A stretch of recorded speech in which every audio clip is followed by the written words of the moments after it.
안녕하세요, 에이트입니다. 여러분, 오늘은 갤럭시 Z 플립 5 이 커버 디스플레이의 모든 것에 대해서 소개를 해드릴 거예요. 사실 배터리도 굉장히 좀 궁금하긴 하지만 기존의 플립 4에서 칩셋 성능 개선으로 인해서 굉장히 좀 많은 비약적인 발전이 있어가지고 일반적인 바형 스마트폰 갤럭시 S 시리즈 기본형 정도의 배터리 타임 정도를 보여주기 때문에 아마 이번에도 어느 정도 그 정도의 모습을 보여주겠다, 이 정도의 예상이 가능한데, 저는 배터리 사용 시간보다 가장 많이 관심이 가는 거는 이 커버 디스플레이, 요게 어떻게 변했는지 그리고 어떻게 활용할 수 있는지, 요런 게 좀 더 많이 관심이 가더라고요. 그래서 오늘은 이 커버 디스플레이를 좀 잘 활용할 수 있는 방법, 꿀팁들, 그리고 어떤 사용성을 가지는지 요런 것에 대해서 상세하게 소개를 해드릴게요.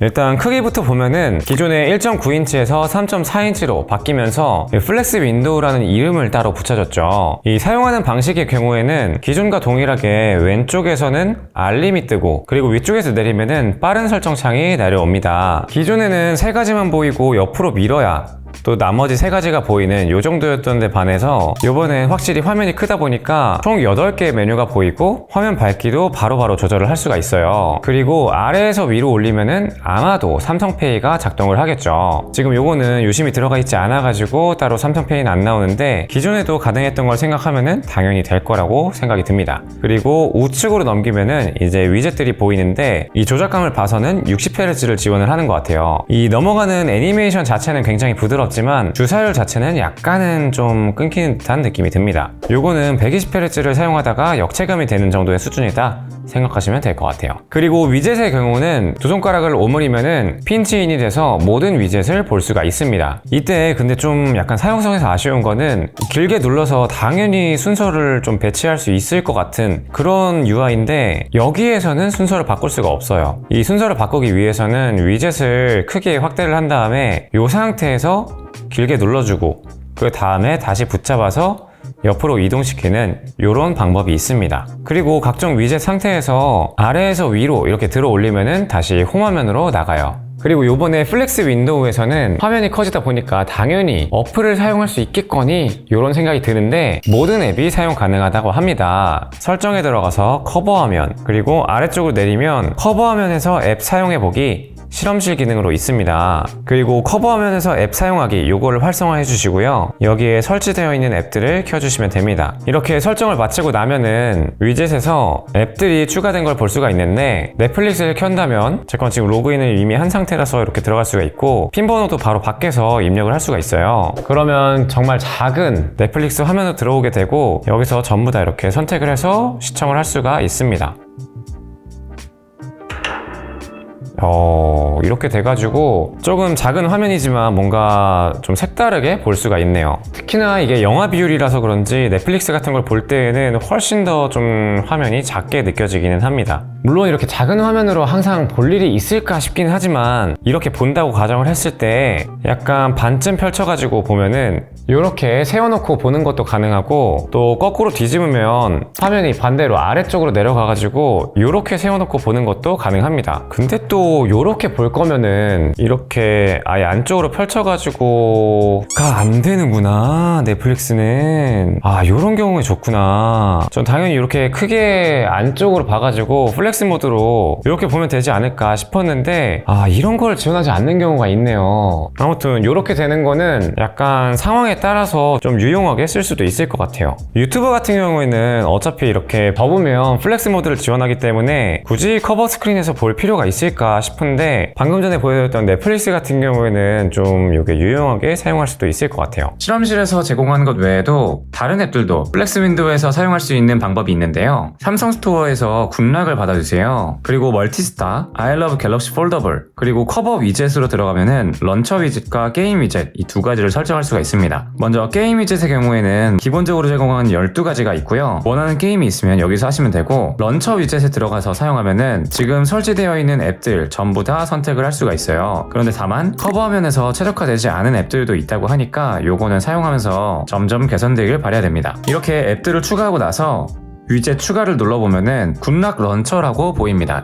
요거를 눌러주시면 돼요. 그러면 이렇게 티맵 같은 것도 열 수가 있는데 이런 설정까지도 바로 바깥 화면에서 전부 다 할 수가 있네요. 그런데 다만 이 최적화가 안 됐다는 부분은 이런 글씨 같은 게 잘리는 부분, 이런 것들인 것 같습니다. 그리고 크롬을 띄워서 이렇게 모바일 화면으로 인터넷을 하는 것도 가능해요. 어플이 띄워져 있는 상황에서는 펼쳤을 때 보이는 이 내비게이션 버튼이 밑에 쪽에 동일하게 들어갑니다. 이렇게 보니까 진짜 작은 화면에 스마트폰 하나가 더 생긴 느낌이 드네요. 다만 유튜브의 경우에는 이 화면이 좀 굉장히 작다, 이런 느낌은 들긴 합니다. 자막 같은 경우에는 거의 보기가 어려운 수준이에요. 커버화면 관련 설정은 이 설정에서 커버화면 여기에서 대부분 만질 수가 있는데, 이 기본 배경 화면의 경우에 뭐 카메라만 이렇게 쓸 수 있는 건 아닐까 이렇게 생각하면 안 됩니다. 펼쳐서 설정을 만져보면은 일단 먼저 시계 같은 경우에도 다양하게 바꿀 수가 있고 크기도 일부 조절을 할 수가 있어요. 그리고 왼쪽에 빨간색 점, 이건 알림판이죠. 요거 같은 경우에도 아예 안 보이게 할 건지 아니면 아이콘으로 위쪽에 표시를 할 건지 이렇게 설정을 바꿀 수가 있습니다. 그리고 카메라 같은 경우에도 아예 없음으로 할 건지, 손전등,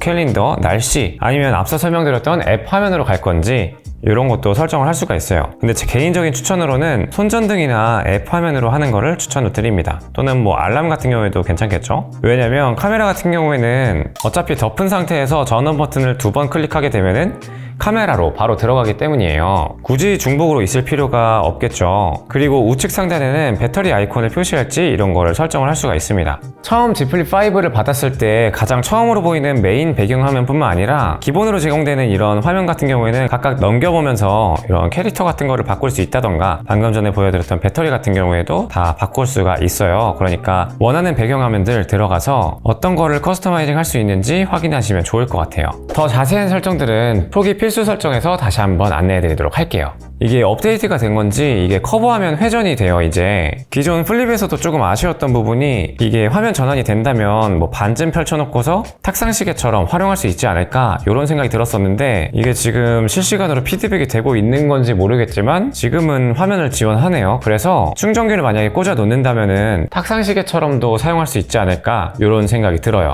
이게 조금 더 살펴보니까 이렇게 화면이 덮인 상태에서 이때에는 반대로 들어도 회전이 되지 않습니다. 근데 화면이 켜진 상태에서 펼치게 되면은 그때 돌아가는 거예요. 요거는 덮인 상태에서는 이 센서가 작동하지 않도록 막은 것 같아요. 이 덮인 상태에서도 센서가 작동하게 하는 거는 그렇게 어렵지는 않을 것 같은데 업데이트를 좀 기대해도 괜찮지 않을까 싶습니다. 아니면 이거 센서 작동하는 거 배터리 때문에 막은 건가? 뭐 이런 추측도 들긴 하네요. 그리고 커버 화면이 커지면서 후면 카메라를 이용해서 셀카를 찍는 것도 좀 많아지지 않을까 싶은데, 커버 화면으로 카메라를 찍는 방법이 좀 다양하게 있어서 요거는 한번 설명을 해드리면 좋을 것 같아요. 먼저 첫 번째로는 덮은 상태에서 화면을 켜고 카메라를 밀어서 사진을 찍는 방법입니다. 그리고 두 번째로는 덮은 상태에서 전원 버튼을 2번 클릭을 해도 바로 카메라로 연결이 돼요. 그리고 여기에서 이렇게 바로 셀카를 찍는다기보다는 어딘가에 세워두고서 카메라를 찍을 때는 이 상태에서 그대로 펼치면은 뒤쪽으로 보이는 화면이 고정이 되면서 카메라를 찍을 수가 있어요. 그래서 프리스탑 힌지를 이용해서 이렇게 삼각대 없이 펼쳐두고서 사진을 찍을 수가 있겠죠. 프레스탑 힌지의 각도의 경우에는 거의 한 40에서 45도 정도는 돼야 버텨주고, 반대쪽으로 펼쳤을 때도 이 정도까지를 버텨줍니다. 요거보다 더 내려가면은 이 정도의 각도를 참고하시면 될 것 같아요. 그리고 방금에 보인 것처럼 화면이 다 펼쳐지고 나서는 커버 디스플레이의 화면이 꺼지고 내부 화면으로 변경이 됩니다. 이 상태에서 다시 덮는다고 해서 외부 카메라로 연결이 되지가 않아요. 그래서 정리를 하자면 외부 커버 화면으로 카메라를 찍기 위해서는 닫은 상태에서 카메라를 켜야 된다. 그리고 이 상태에서 적절히 프리스탑 힌지를 이용해서 각도를 맞춰준 후에 촬영을 시작해야 됩니다. 그럼 여기에서 질문이 있을 수 있어요. 이 Z 플립의 경우에는 후면 카메라를 찍을 때는 커버 디스플레이에서 미리 보기를 켤 수가 있는데 이렇게 찍으면 되는 거 아닌가요? 할 수가 있는데, 이때에는 여기 클릭을 통해서 외부에서 찍을 수가 없습니다. 뭐 버튼을 통해서 사진을 찍는다든지 아니면 이런 손바닥 인식을 통해서 사진을 찍어야 돼요. 사실 요것도 같이 만들어주면은 커버 디스플레이의 활용성이 조금 더 높아지지 않나 싶은데 요거를 굳이 왜 안 만드는지는 좀 이해가 되지는 않습니다. 그리고 커버 화면에서 영상을 찍을 때 좀 주의해야 되는 것도 있는데, 먼저 요번에는 밑으로 메뉴를 내리면은 뭐 비율을 설정할 수도 있고 이런 모션 포토라던가 터치해서 촬영하기 아니면 타이머까지도 설정을 할 수가 있는데 동영상에서는 이 화면 비율을 굉장히 잘 설정을 해줘야 돼요. 왜냐하면 16:9 비율로 찍어야지 라고 해가지고 이 영상을 찍는다면은 4K로 촬영을 할 수가 없습니다. 이건 왜냐면 이 센서의 방향 때문인데 G 플립의 경우에는 브이로그 카메라를 좀 강조를 하면서 이렇게 접었을 때 편안하게 잡아서 가로로 찍을 수 있다 이런 거를 좀 강조하는 옵션으로 이 16:9라는 거를 적어놨는데 요거는 크롭해서 사용하는 거라서 4K로 촬영을 할 수가 없습니다. 4K로 촬영을 하기 위해서는 이 화면 비율을 클릭해서 9:16 요 화면 비율로 찍어서 이렇게 옆으로 돌려서 촬영을 해야 돼요. 요 부분 반드시 참고하셔야 됩니다. 자, 오늘은 이렇게 3.4인치로 커진 이 커버 디스플레이 요것에 대해서 좀 자세하게 소개를 해드렸는데요. 처음에는 저는 오히려 커버 화면이 커지면 이 플립의 장점이 좀 줄어들지 않을까 싶었어요. 먼저 디자인 같은 경우에는 뭐 개인의 취향이다 이렇게 좀 넘기더라도 접어서 휴대하기가 좋다라는 장점이 있었는데 만약에 이렇게 화면이 커지게 된다면 결국에는 뭐 가방에 넣고 다닐 때 스크래치 걱정이 되는 게 아닐까 싶었거든요. 그런데 생각보다 이렇게 사용성을 좀 비교를 해보니까 활용할 수 있는 영역이 그러한 불편함을 좀 더 커버하는 수준이다 라는 생각이 들었습니다. 마치 폴드를 사용할 때는 내부 화면을 쓸 때는 작은 태블릿을 사용하는 사용성이랑 비슷하고 외부 화면에서는 약간 길쭉한 스마트폰을 사용하는 이런 느낌이라면 G 플립 5의 경우에는 내부 화면으로는 온전한 스마트폰 하나, 외부 커버 디스플레이에서는 태블릿, 스마트폰 그리고 하나 아래 단계의 무언가를 쓰는 느낌이에요. 기존 플립의 경우에는 약간 작은 알림판 정도의 활용성이다 이런 생각이 들었었는데 3.4인치로 바뀌니까 생각보다 이 활용성에서 많은 차이가 있는 것 같습니다. 다음 영상에서는 많은 분들이 좀 기다리셨을 법한 초기 설정에 대해서 소개를 해드리도록 하겠습니다. 그럼 이번 영상은 여기까지고요. 다음에는 더 좋은 영상으로 찾아오도록 할게요. 감사합니다.